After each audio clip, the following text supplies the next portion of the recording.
in Brilliant Sunshine was started musically actually quite late one night when I was writing in my studio.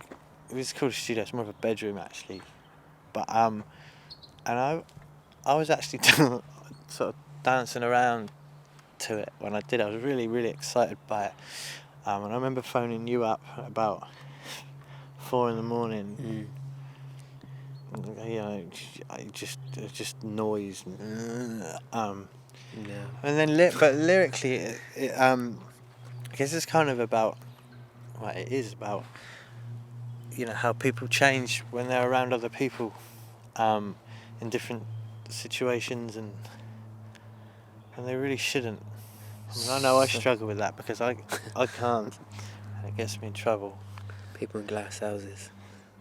Yeah, people in glass houses. I don't know. I get a comforting message from that song. It's quite a comforting song, I think. I don't think it's not a cynical song.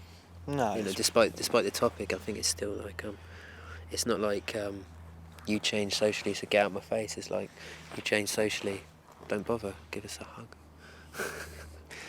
Yeah, I think that there's like a woo sort of sound sample that I've recorded, and I don't know, it kind of sounds quite ravey, that bit, which I don't know, it's kind of a mishmash of a lot of different styles, But there's a beautiful simplicity to it though as well, isn't it? Like the chorus isn't, you're not sort of thinking in terms of chorus, you're thinking in terms of a sound that just absolutely batters you. If there's one song that sounds like sort of the you know, there's all these flyovers in the city as you're heading into town and out of town, if there's one song that really captures that feeling of looking out across everything, it's that song, you know. And again comes back to reinforce the idea of like the album being some kind of map and journey around the city, really. So to my mind it does, sonically anyway, because this is what we, you know, Aaron was writing music and I was writing music to reflect the drives the four of us were going on all the time, you know. And you're not questioning why you're doing it, but on hindsight you're just rediscovering what it means, you know. The Moment Gone is the starkest thing musically on the album. Would you say that? I think so. It's like, definitely nothing to it. You know, again, the influence of things like Talk and the kind of the more late night aspects of sort of Pink Floyd and things like that were things we were really, really paying attention to and listening to. And lyrically, there's a lot. The moon comes up a lot throughout all the lyrics, and kind of this mystical kind of influence that it has, you know, without falling too far into the realms of it being fantasy, but just the moon just crops up a lot throughout the album. And that's about, I remember there was a book by John Masefield called The Midnight Folk, and it's a prequel to The Box of Delights.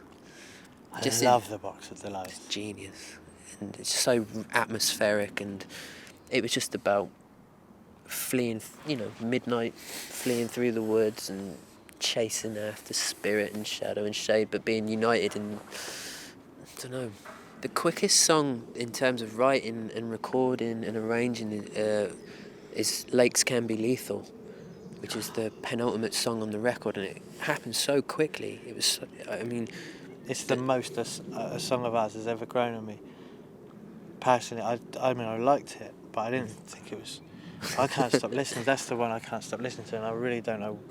I think, but one of it might be the fact that we don't know it so well. Do you know what I mean? It's like yeah, we didn't. So fresh. We didn't even rehearse it. We kind of went into the studio. You had the well, everything really. It just happened, didn't it? And we just arranged it on the moment, didn't we? And you wrote the strings on the moment, and it's I don't know. It's really pure in that respect. It just kind of happened. I know that sounds, you know. One of the things that Everything's the Rush taught us as a band, I think, was that we can, you know, you can work quickly, you can write quickly, and achieve what you want to achieve if you're focused enough on it. And that was definitely the product of that. And lyrically, there's a lot of, that was quite an unconscious song because it happened so quickly. I think Lakes Can Be Lethal. I've been reading a lot about, there's this Bavarian king called Ludwig II, known as the Dream King, and he created all those beautiful castles that Disney based the Disney castle on and stuff, and That was Walt Disney. it was Walt Disney, and he was found dead in a lake, and they don't know how or why it happened, because he wasn't an old man, and I think maybe that's where the title came from, but certainly the song is much more personal than it, but I analysed it.